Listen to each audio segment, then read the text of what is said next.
Welcome to Healthy University, where we'll discuss issues and subjects on how you can live a healthier and more productive life.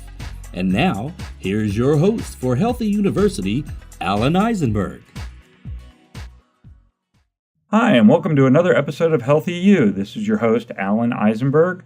And I know you don't know what day it is because we're doing a podcast, but today that we're recording is actually 9/11/2017. So we're 16 years after 9/11 happened. And I actually record out of Washington, D.C. So I was working in a building that was about 4 miles from the Pentagon and experienced all of that.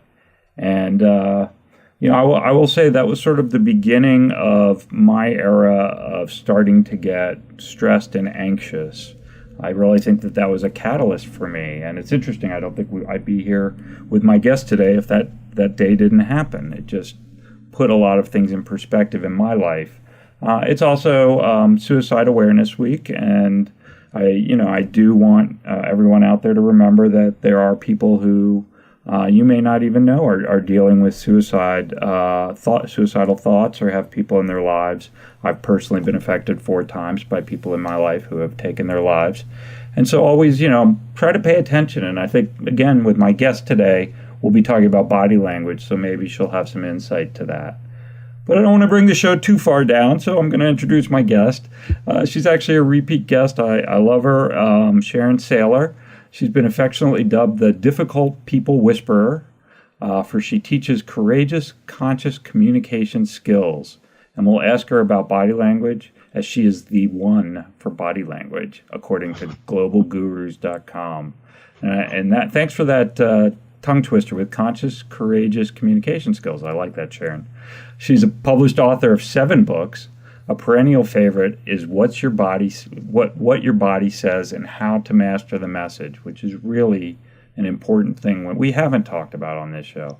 And if that's not enough, she's also the host of the Autoimmune Hour on Life Interrupted Radio, her own podcast, and she just finished her first children's book, Pinky Chanel and the Rainbow Hunters, which launched last week and became an international bestseller on Amazon already. So I'm getting her just before that window closes.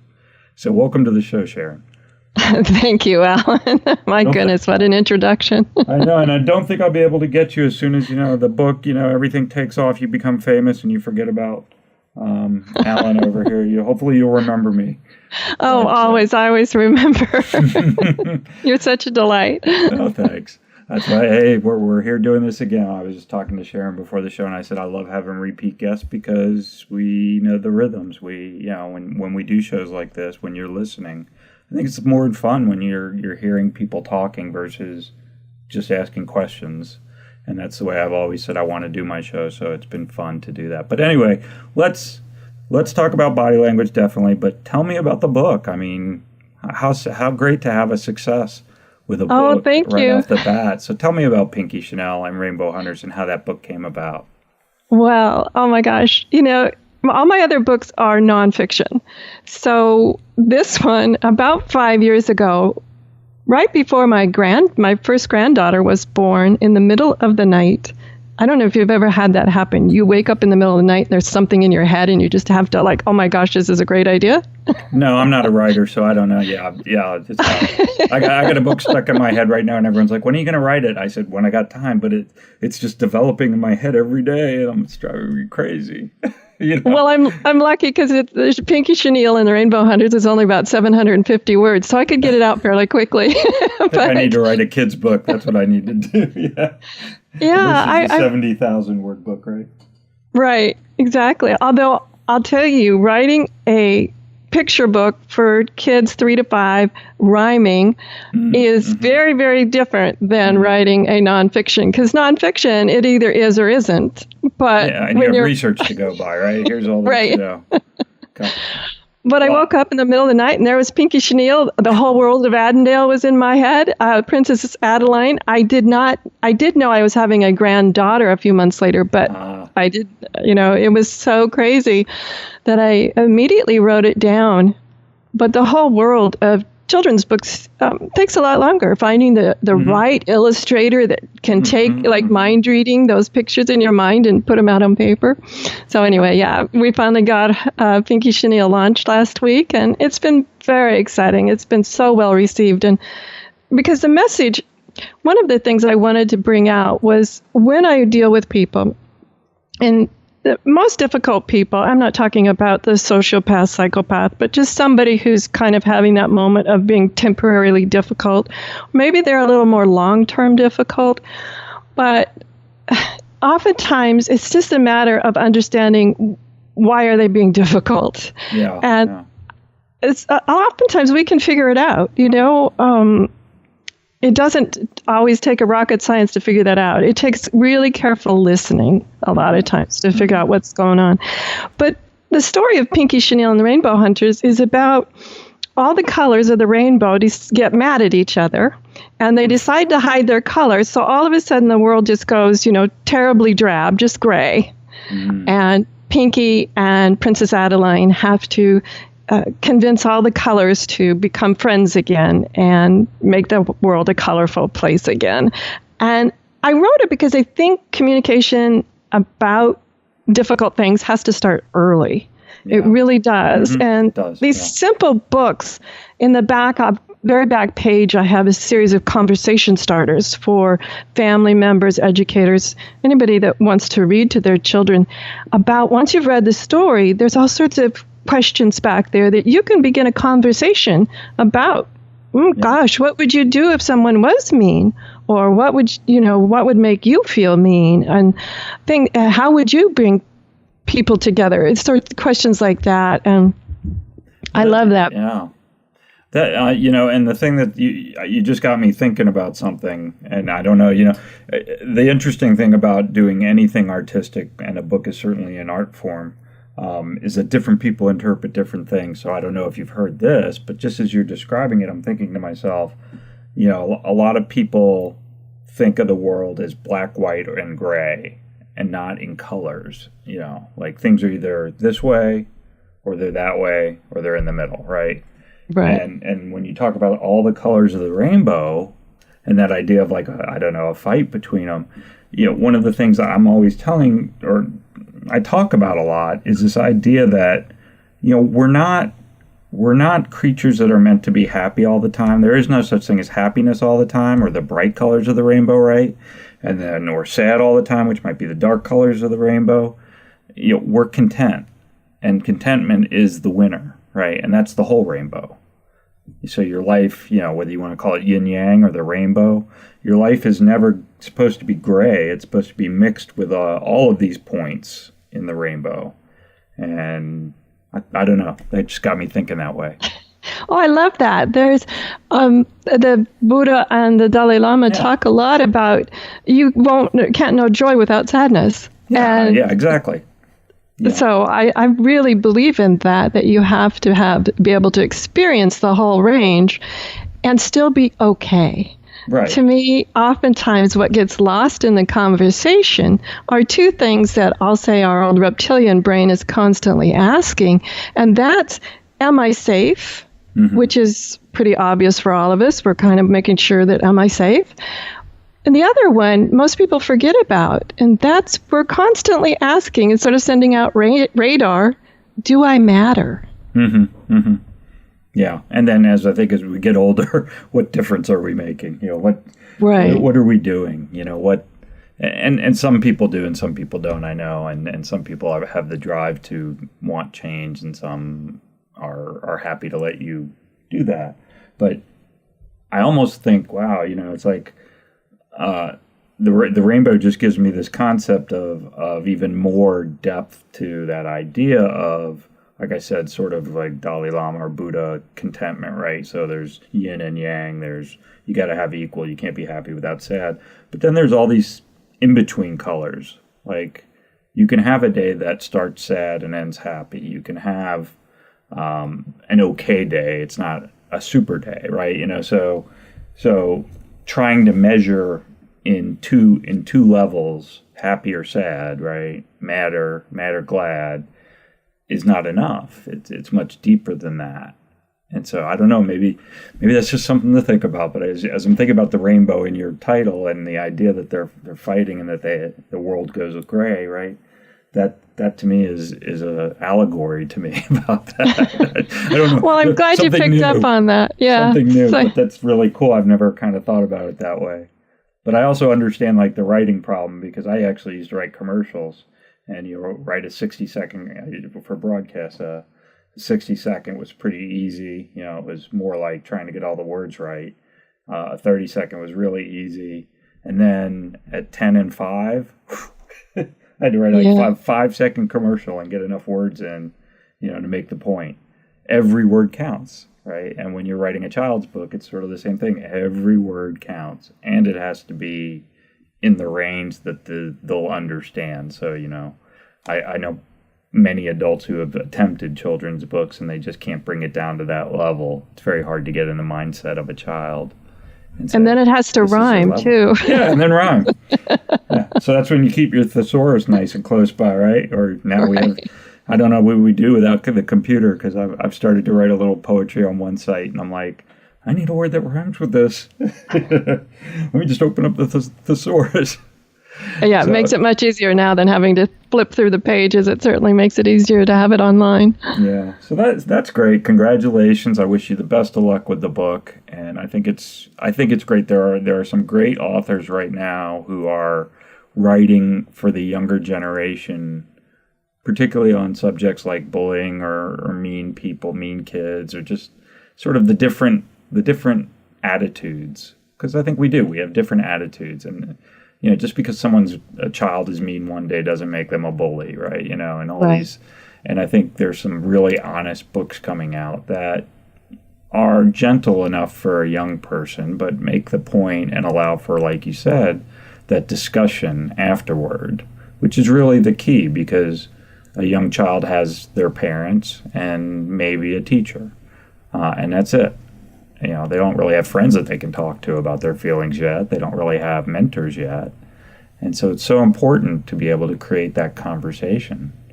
And let's roll that into conversation that's not allowed. That's not, when I say allowed, spoken aloud, which is the body language. Okay. Well, which conversation's not allowed between us? Gosh, we talk about everything. That's going to be tough on a podcast, isn't it? A lot of people listen to nothing.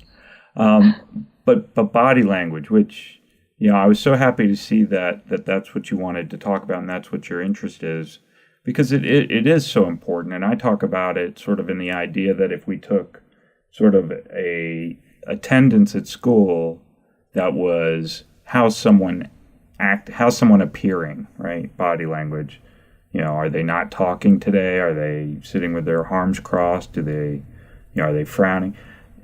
What is it about body language that you have seen and started to learn or know that is truly about these health things, these matters of like how we're coming forward? Well, I work a lot from the perspective of know what your own body language is saying, and the rest of the world will take care of itself. Too often people come to me and they say, I don't care what I'm doing. I want to read Joe Schmo over there, or, Susan Smith over there. They've got their arms crossed. They must hate me. I'm like, whoa, what a leap. They could have an upset stomach. We don't know. They could be cold. We don't know. Yeah. Come on, let's back up here.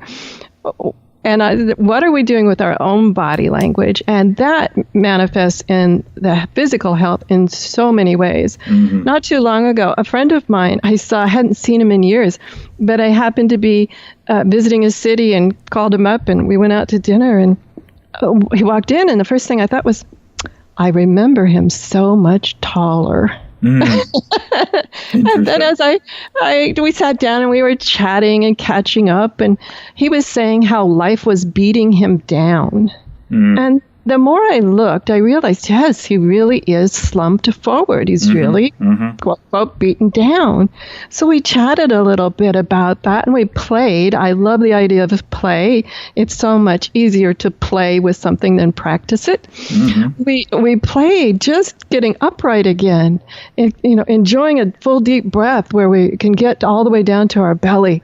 Yeah. And he walked out of there a totally different person, not realizing that his thoughts and his body were doing the same thing. And if you change one, the other changes. Whether you go inside out, change your thought, the body will change, or you change your body and the thoughts will change. I don't care. It works both ways. You want to do them both simultaneously, go for it. Yeah, I mean, it's certain lessons that I've also learned over time, where most professionals and almost all the books I have ever read about, like depression or sadness or anxiety, is to look in the mirror and smile. Do it. Look at yourself smiling. Look at yourself and see how you're appearing, because we're not conscious of that, I don't think, as much as we'd like to be. No. And I know in a marriage that's certainly the case. Let me tell you a quick story about a marriage. This is so cool. A woman came up to me after a speech I gave at a Women's Business Association, and I just talking in general terms, sort of like we are right now, but one of the things, she came up to me and she said, "Why does everybody think I'm so judgmental?" I was like, I'm here with, 200 people. Give me a second. Anyway, she agreed to meet me afterwards, and we chatted for a few minutes. And I realized that every time I asked her a how question, she was so high systems and process in how she thinks about things. Mm-hmm. She was everything was going into lists and steps, and it's a part of the DISC system, if it's sort of similar to Myers-Briggs, but you have either high systems and high process, or high risk is the opposite end of that curve. But she was so high systems and process that she would go internal, and she didn't know what her face was doing when she did that. So I asked her a how question, and she immediately, her eyes got narrow. She got her brows kind of furrowed into the center, creating a crevice between her eyes. Her lips pursed, a very quote unquote judgmental face. Yeah. Now, I took a quick cell phone picture of it, and always, whenever you do this, do it in third person. Don't say, "What is your face doing?" Just say, "Hey, if you saw this face, what would you think?" Third person. Right, yeah. And she goes, "Oh my gosh, that's a judgmental face." I said, No, you're assigning it judgmental face like other people. It's really a face that is very devoted to getting things correct. It is a face that's very devoted in knowing how to do things step by step. I said, that's all it's doing. Once you realize that, you can make any face you want while you're doing your high systems, high process things. So I gave her the photo. She took it to her boss. They had a good laugh because he was ready to can her because he thought she hated everything he ever said. They had a good laugh. Once he didn't know it was about him, once it wasn't personal, he didn't care what face she made. Yeah. And then she called me 2 days later and she said, "I have to tell you, you saved my marriage." And I'm like, "What?" She said, "I showed my husband the face and he thought I had hated every suggestion he'd ever made in our marriage." So you got to know what your thinking face is doing. If you hear, "Why are you always so?" fill in the blank, angry, judgmental, whatever, ask those closest to you, what does my thinking face do when I'm just lost in thought? Yeah, it really is, and I know that I struggle to smile. It's not that I'm not wanting to smile. You hear about these people with, not to use a bad word, but bitch faces. They just always look like they're unhappy, and that's what they call it now. It's like, oh, well, that's not nice. But yeah, I worked with someone like that. I'm like, why? She just keeps that face on, and then she knew it. She even admitted to it. It was like, yeah, I just got this face, and it's like, well, it's something to work on, right? Something to think about. Like, how do you do that? And I know, it's one of the things I love about when I go to my yoga class. I love my yoga teacher. She's been on the show a couple times, but like, we're working hard. Of course there's mirrors all around you in one of those rooms like you don't want, and I'm always in the back of the room because I don't want to be seen, and I'm doing it, and she will be like, smile, smile, and it's a yoga move for her, smile while you're doing this difficult thing. And for what it made me start to realize is what she's doing is through body language making us feel like we're having, this is a positive experience. We're not supposed to be having a negative experience. We're supposed to be having a positive one. So we have to concentrate on making that happen. Do you find that to be true? Body language absolutely. is really a conscious effort, not a unconscious effort. Well, if you want to get people effort's a big strong word for me. Yeah. I like to say play with it. Yeah. But true, smiling will change your attitude, and so will deep breathing. Nice, full, slow, complete deep breathing will also cleanse your brain. I also like to do a forced giggle, which is a forced exhale if you think about it. An exhale is where your body relaxes. But if you want to change your attitude really quick and get your eyes to twinkle, like maybe you're going to go into a job interview or something like that, just in the privacy of a bathroom or your car or whatever, do a forced giggle. Yeah. Maybe it's forced, maybe not, but it can be forced. It works either way. And then roll your shoulders back really quick, because that reset sort of opens your chest up. And when you walk in, your eyes will be twinkly, your posture will be nice and erect, and you'll walk in and just nail it. One thing to know, though, about smiling, there's been studies, there's a lot of different procedures now that sort of paralyze muscles of the face to enhance aging. And they've actually found that people who overuse that have trouble expressing the full range of emotions physically, and then they notice it's beginning to affect how they feel. And I find that those studies are still ongoing, but I find that very fascinating. How I said it's all connected. The mindset and what the body does and what the mind feels and believes is all connected. So I'm curious to find out what they find with the more longer term studies about that. But to me, it says, gosh, what we do with our body does affect what we feel and how we think. I definitely agree that even this one woman I just did this video with her, and she's a wonderful woman, so full of energy. She's like our HR director at where I work, and we made this great video. She looks great. She's been losing weight and doing all these things that she wanted to do, and her only comment back to me was, "If you could just make me not look fat." And I said, you don't. I said, "You look great." And she's like, "Yeah, whatever." And I was like, oh, it just saddens me. It breaks my heart. But yeah. Because I'm like, she's looking in the mirror and seeing that, that body that's not what she wants it to be. But when we come back, I'd like to talk about even more tips about this courageous communication. But we got to take a really quick break, Sharon.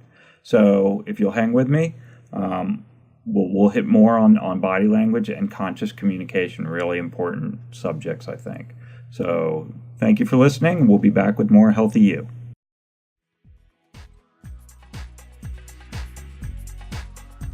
You're listening to Healthy University with Alan Eisenberg.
Hi, and welcome back to Healthy You. This is your host, Alan Eisenberg, and I'm here with Sharon Sayler, and we're talking about body language and communication language and communicating even with difficult people. So Sharon, what is, you're going to make me do the tongue twister again, courageous conscious communication.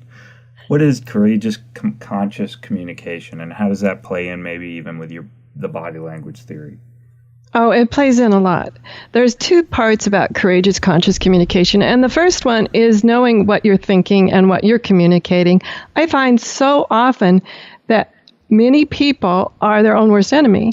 Their thoughts, you mentioned the woman who said, don't, make me look thinner or don't make me look fat, something along those lines. Those are things that will manifest in the body. The thoughts become real. And I like to say, gosh, I've been guilty of this too, of the moments of falling into whether you're sort of the Edward Scissorhands of your brain. You're just slashing yourself left and right. And that happens. But sometimes people can get stuck in that. And that's often where we run into things where people become difficult because they become stuck in a certain way of being. And if something triggers them, they fall into that pit, that way of being. And so whether it's us or someone else, you might know someone who has that. A certain thing will trigger them and they'll just fall into that pit. And regardless of what you do or say, they're just down there wallowing in their little pit. Right. Body language plays a lot into all of those. And sometimes if you're aware, you can begin to see it happening in yourself or others. You can begin to say, oh, gosh, I'm feeling off balance today. As something, and maybe you notice your foot starts to hurt. It's very fascinating to me how that happens. I had a client. Go ahead. No, go ahead. Well, I had a client one time who broke her foot, and she was working along doing great, and then all of a sudden business started to slow and not get so steady and everything like that. And she was sort of saying, gosh, I'm just so off balance. And we looked at this idea of, let's play with the idea of the foot being well, healthy, complete, and normal again. And it was fascinating to me that the more she played with the idea that the foot was no longer broken, in real life it had healed, but in her mind it was still broken. And it was fascinating to me how her whole life began to feel in balance again. So oftentimes it can be funny little things that set off a spiral, and we're not even aware of it in our world, whether it's us or someone else. It's fascinating to me how, and a lot of people say, well, that's not body language, Sharon. You're not teaching me to read people. You're not teaching me how to shake hands. I do that as well. But in my other world, which is the autoimmune hour, I have seen so much where the way people talk about themselves, the way people feel about themselves, and the way people think about themselves manifests in their body, be it physical symptoms or movements. It's fascinating to me. Yeah, and it is. And it's one of those things that I think one of the greatest pieces of knowledge I got during my critical time of needing to figure out why my mind, my body was acting the way it was, because things like fight, flight, or freeze, can break, and they break because of lots of reasons. And why mine was bullying, but I can't remember if it was the therapist or the books or whatever, but they all talked about this idea of, if you can, and it's not going to happen right away, it's going to be when you can finally start to think fairly rationally. Think in the third person, like, this is interesting. I'm having a panic attack right now. What's causing that? What happened? It wasn't there a second ago. Now it's happened. And if you can stop and get your mind to start like looking outside at you and going, which I assume is a lot like body language, like this mirror idea. Why is my body reacting this way? And try to use logic. Again, you were talking about it earlier, the reptile brain versus the sort of the mammalian brain, which allows for some logic to happen, and try to figure it out. I always say it's kind of fun. It's like that playing you're talking about. If you play it trying to figure out why things are the way they are with you, that's a lot more fun than going, darn, I hate that I'm like this. Which is what we do, right? Which is the common element to people is we get frustrated with ourselves and we don't want to be this way. We're like, why can't I be like this person? Exactly. You're who you are, so how do you make a better you? Well, one of the ways is to think about that fight, flight, or freeze if that's stuck on.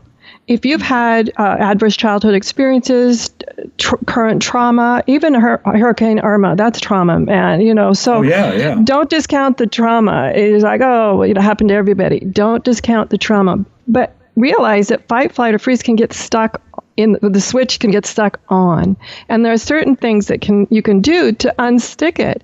One of my favorite is breathing exercises. Mm-hmm. I like to do it while meditating. Some people don't. I also like you and your yoga. It's really great to do breathing exercises during yoga and physically relax the body, thinking about I'm going to relax my toes and then I'm going to relax my feet, and my heels and my ankles and my calves, just going up and down your body while breathing is fantastic for that. Another thing is you were talking about third person.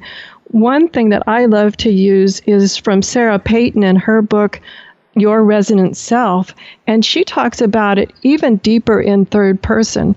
So maybe you catch yourself saying a real negative, like, "Oh, Sharon, why did you do that again? You know better than that." So you're just kind of off on that thing, right? Yeah. And then you stop and you say, "Oh, Sharon, goodness, what's happening right now?" And you talk yourself off the ledge, so to speak. What's happening right now? My goodness, I can really understand why you would feel that way. Oh, goodness. What would you like to have had happen? And if that's true, then what would you like to have happen next? And so you're really definitely in third person, almost your own internal therapist. And one of the things the phrases that I love is called "I wonder." And so it comes from we often work from the logical brain, which is a great place to start, but switching to the creative brain and then back to the logical, back to the creative.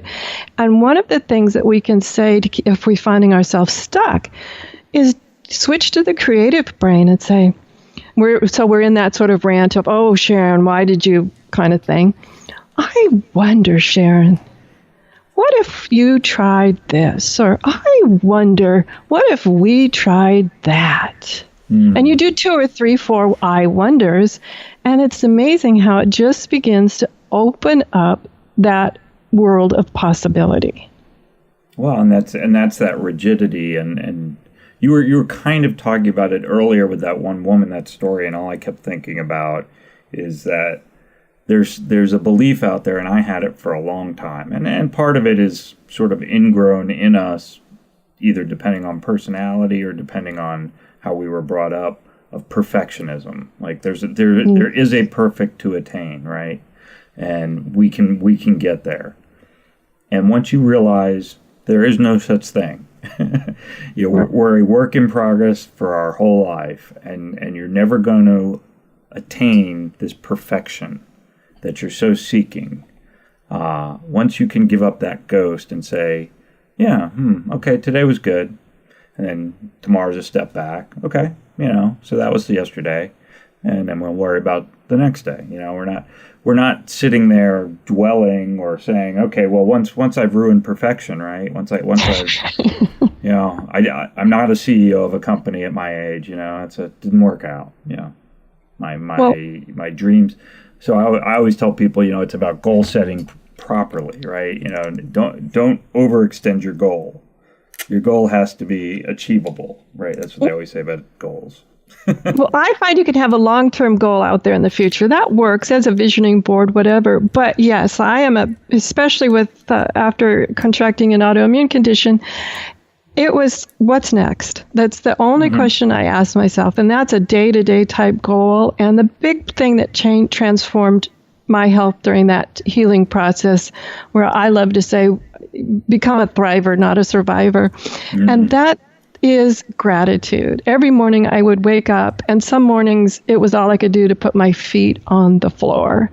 But still, gratitude that I woke up breathing that morning, gratitude that I woke up and my family is healthy and well, and gratitude that, yes, I was able to put my feet on the floor and get moving this morning.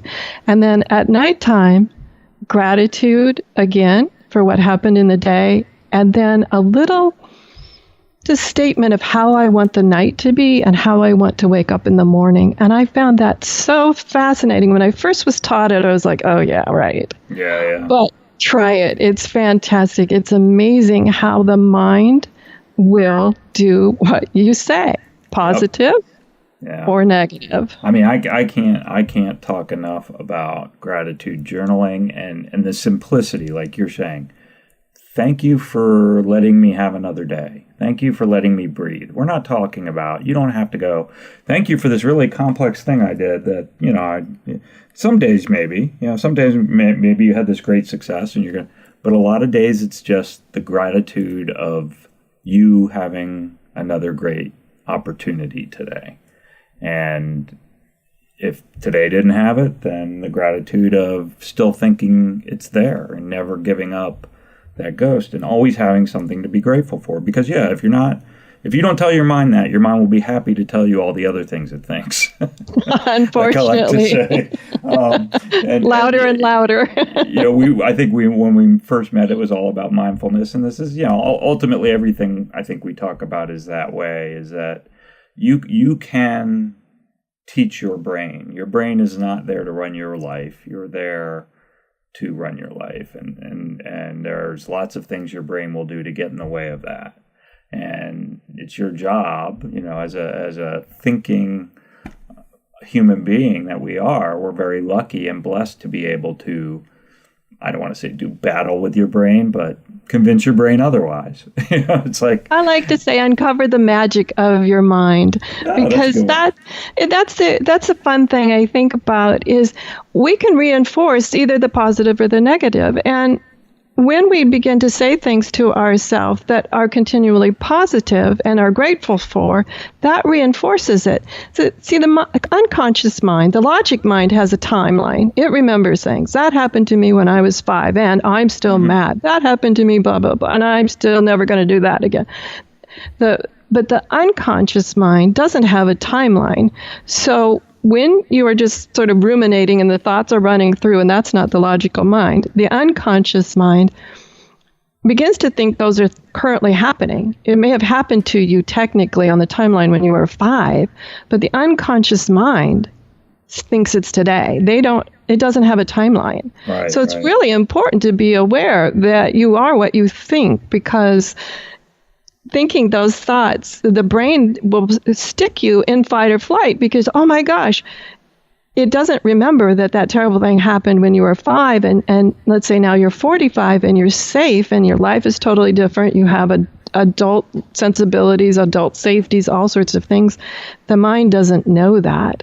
Yeah. So you have to be aware to be able to say, oh my gosh, if I'm still thinking that thought from when I was 5, is fight, flight, or freeze stuck on? Even at a low level of misery, it can create all sorts of physical symptoms in your body. Oh, yeah. I mean, there's I got my education about my fight, flight, or freeze, but, there's a sympathetic nerve that runs down, when you're in fight, flight, or freeze. So, one of the things to study is all animals have fight, flight, or freeze, so they all have the same things going on. So, imagine you're a deer, and a bear comes out, and you're in this fight, flight, or freeze, although they freeze a lot. But, what's going to make you get away? If you were going to have a flight, what has to happen? Well, you can't be hungry.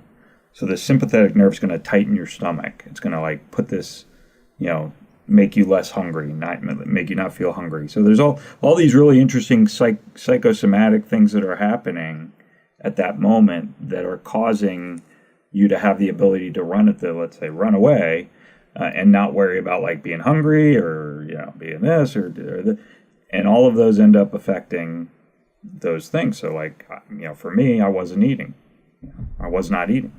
It was stuck on, and it was after a couple trips with the GI and getting a bunch of fun tests, he's like, there's a nerve sometimes, and I can give you this and it'll relax the nerve, but that seems to be what's going on. And then you learn about all these things that are physiologically happening to you as well as psychologically happening to you. Right.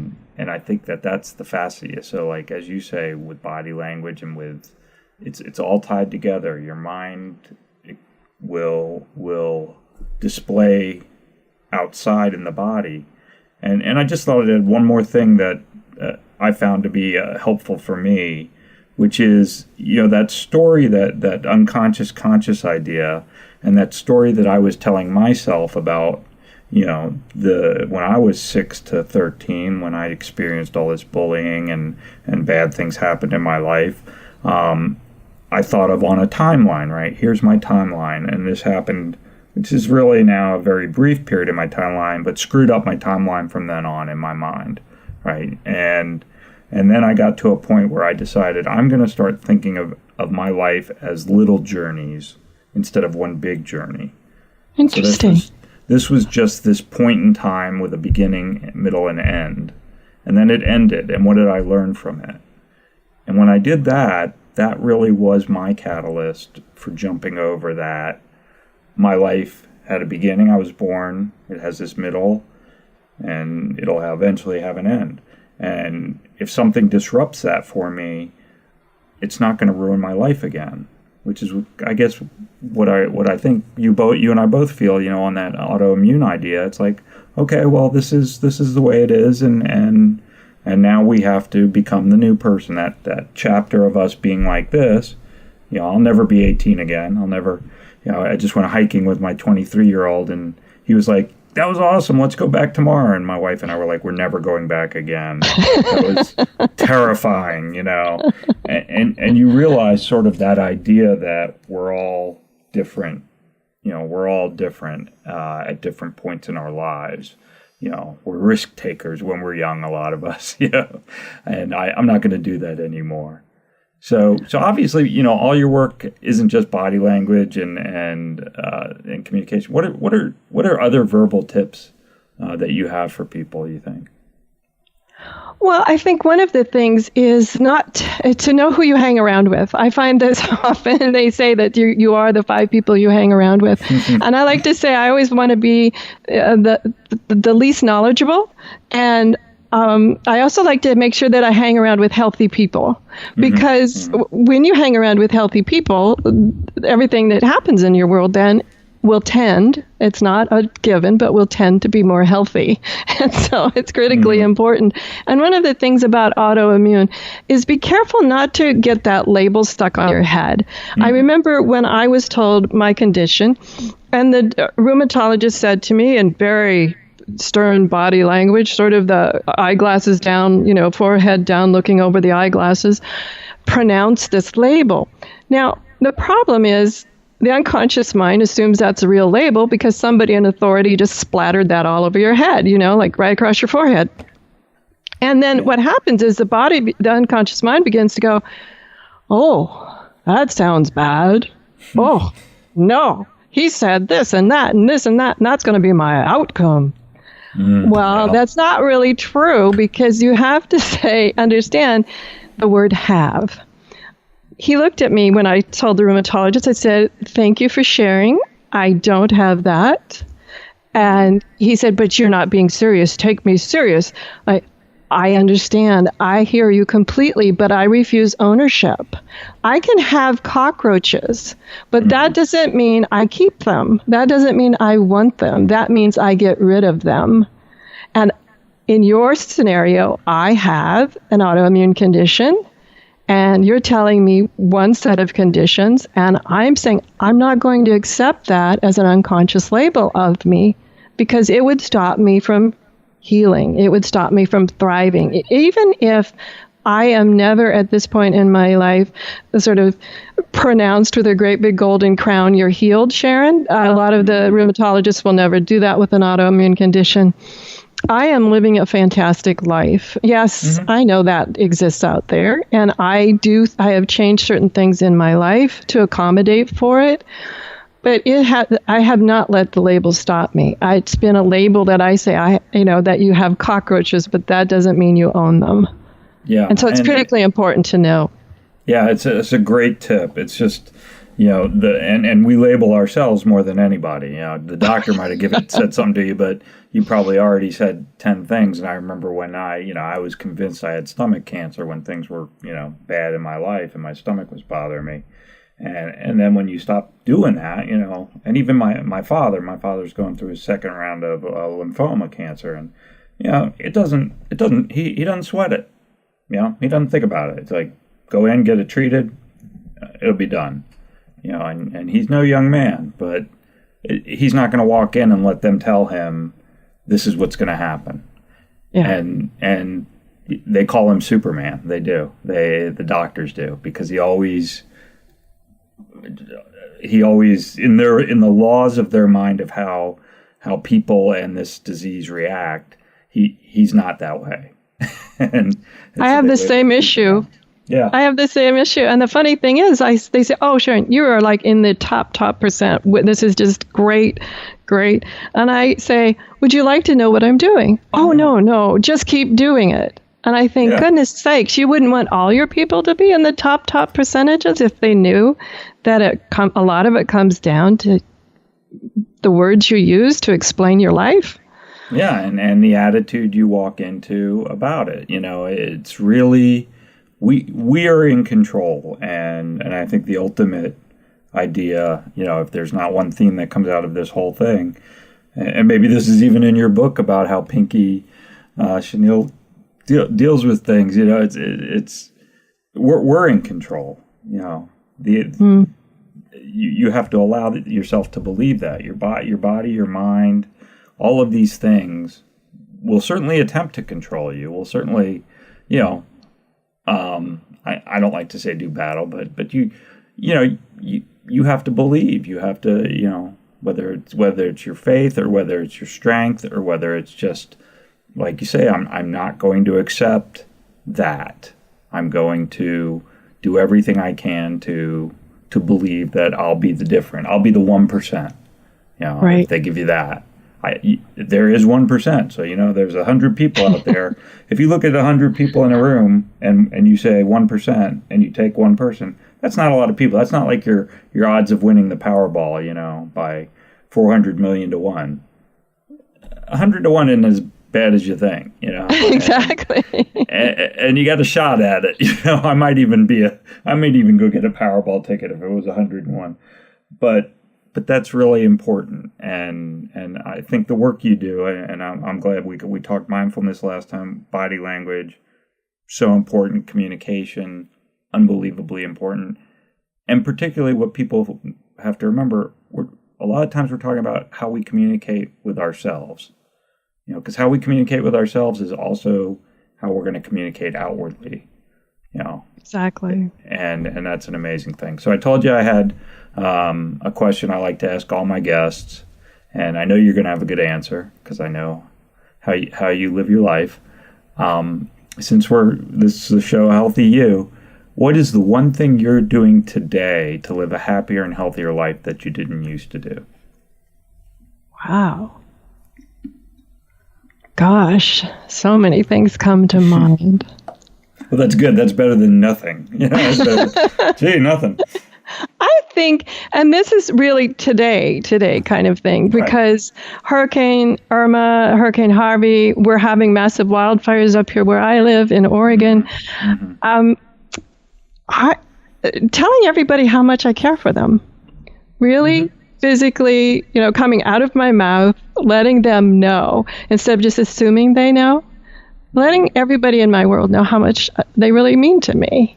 That's one thing you said today. So that's one of the things that really has been hit home for the last few days, actually.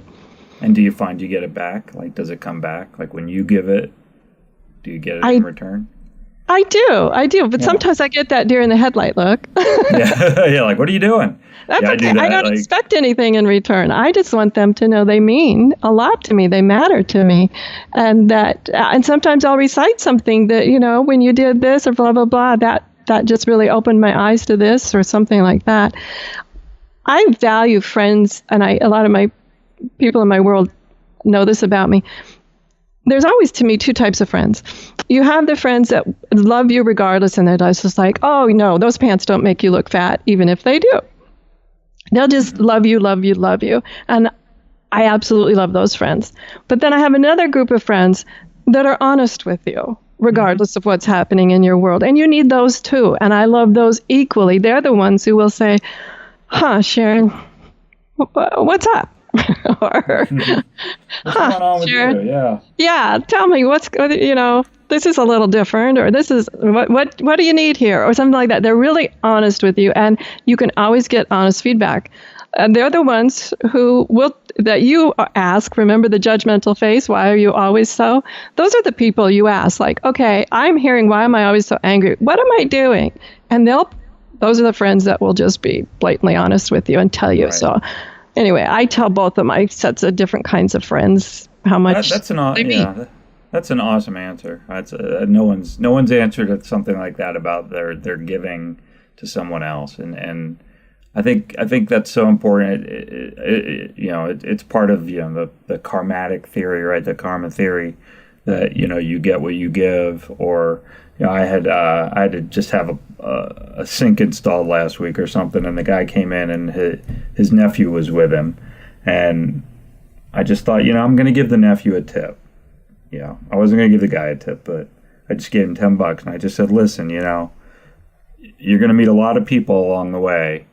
Because he was so polite, first of all. He was just really polite. And I said, and being a good person doesn't cost you a dime, but you can get something in return. And it's just $10, Because us being us wisdom people that have to...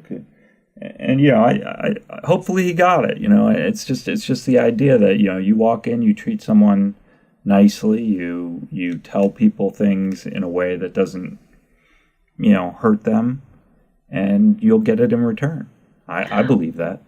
Oh, I believe it too. And the fascinating thing is I never expect anything in return. So sometimes I've done things like that. A little tidbit of wisdom from all my years or whatever.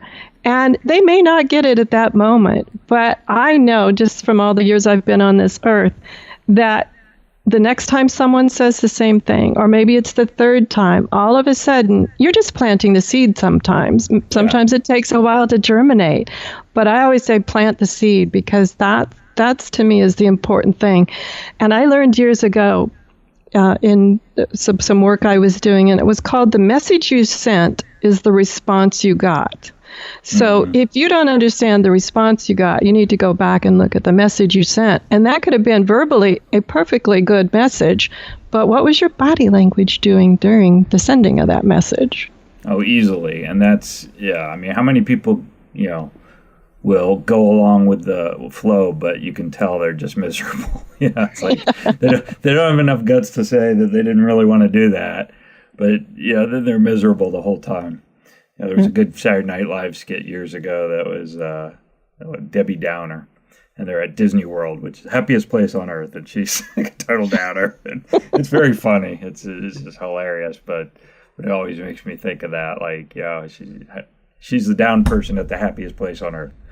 So how can people get your new book, reach you, learn more about your show, all the stuff you're up to? Oh, my goodness. Well, thank you. Well, Pinky Chenille and the Rainbow Hunters is available on Amazon as well at pinkychenille.com. And a lot of people call it Chanel as well. like I did at the beginning. Yeah. Well, here I've noticed. I noticed it's regional, so that's interesting. But anyway, it's Pinky Chenille, like your grandma's pink bedspread. And not the perfume. Yeah. No, not the perfume. And if you're interested in more about my work on body language and communications, it's Sharon Sayler. My last name is spelled SAYLER.com. And then if you go /gift, I have a great little 30-page booklet on the 7 things that you could be doing that might be sabotaging your career and costing you sales, money, and friendships. Or that's something. The title's something like that, right off the top of my head. But it's 7 tips that I've put together, and they're not all body language. Several of them are body language, but I also have a few things that you could be doing verbally that could be costing you all sorts of friendships. So if that's SharonSayler.com /gift. I will have that link on with the podcast on my website. And, I can't believe we talked for as long as we did. I feel like we have a whole other show to talk about conscious communication, because I can't say that enough. Courageous conscious communication. But I really enjoyed having you on. I wish you the best of luck with your new book and everything you're doing. And I know we'll be talking again soon. So thank you, Sharon, for being on Healthy You. Thank you, Alan. It's always a thrill to be with you. So this is Alan Eisenberg with Healthy You, and please join us next time.